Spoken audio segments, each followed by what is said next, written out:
¿Se puede relacionar a Keynes con Bitcoin?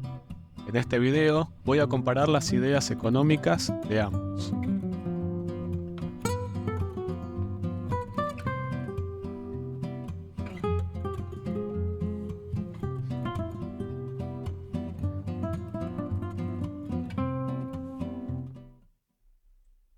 ¿Cuáles son las fuentes? Primero, el libro llamado Teoría General de la Ocupación, el Interés y el Dinero, de Keynes. Y segundo, el White Paper de Bitcoin, es decir, Bitcoin, a Peer-to-Peer Electronic Cash System, de Satoshi Nakamoto. Comencemos con una introducción al pensamiento keynesiano. ¿Cuál es la idea central de la teoría general? Keynes argumenta que en tiempos de recesión, la demanda agregada es insuficiente para mantener el pleno empleo y la producción. Por eso, propone que el gobierno intervenga aumentando el gasto público, lo cual actuaría como un impulso inicial para reactivar la economía.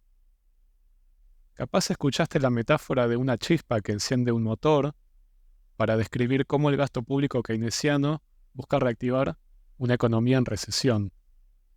Y aunque Keynes no usó esta comparación, es una interpretación que se usa muy frecuentemente para explicar sus ideas.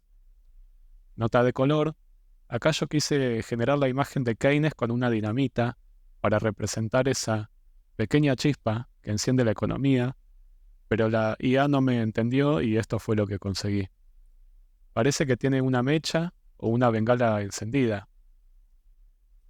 También se me ocurre la imagen de una plantita joven que necesita un tutor en esta etapa de vulnerabilidad.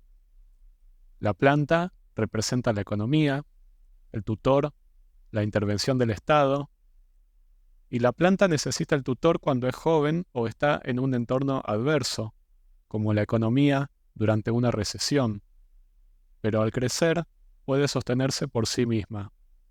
Entonces, Nico, ¿cómo podemos relacionar el pensamiento de Keynes con Bitcoin? Bueno, esencialmente podríamos decir que van en direcciones opuestas, porque el pensamiento keynesiano es intervencionista, mientras que Bitcoin sirve para contrarrestar ese intervencionismo estatal. ¿Por qué?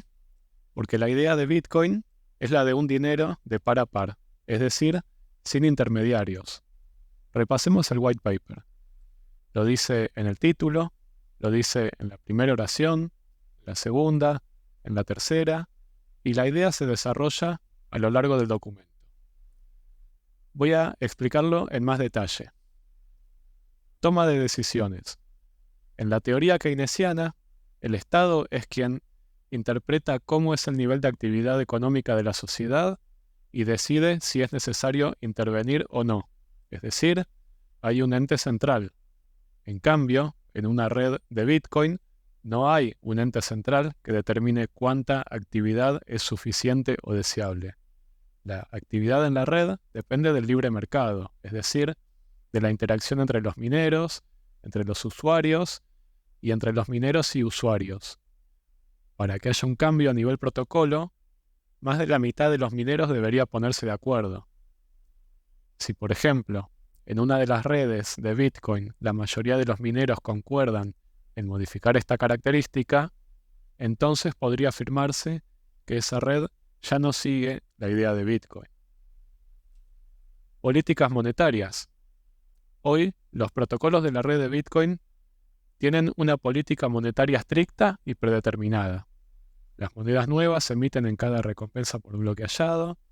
Es un número estable que se reduce a la mitad cada 4 años con el halving. Y cuando se alcanzan los 21 millones de monedas, ya no se emiten más. Esto contrasta con la visión keynesiana de que el Estado, para aumentar el gasto, por ejemplo, puede emitir dinero caprichosamente. Y agrego yo que no hay un límite a la cantidad de dinero que emite un Estado.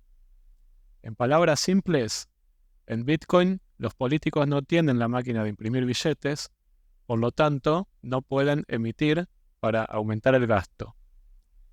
Pero, ¿podrían aumentar el gasto de otra forma? Esto lo tocamos en el siguiente punto. Propiedad privada. En las redes de Bitcoin, La propiedad privada de cada moneda la tiene el usuario final. ¿Por qué? Porque tiene la llave privada. Es decir, el Estado no puede gastar estos fondos porque no los tiene.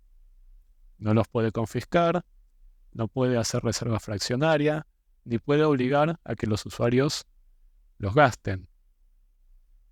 Así que estos son los puntos esenciales que se me ocurren al relacionar estos temas. ¿Y vos, qué opinás? ¿Estás de acuerdo con esta comparación? ¿Me olvidé de algo importante? Espero que el video te haya parecido interesante. Si te gustó, dale like y suscríbete. Y nos vemos en el próximo. Chao.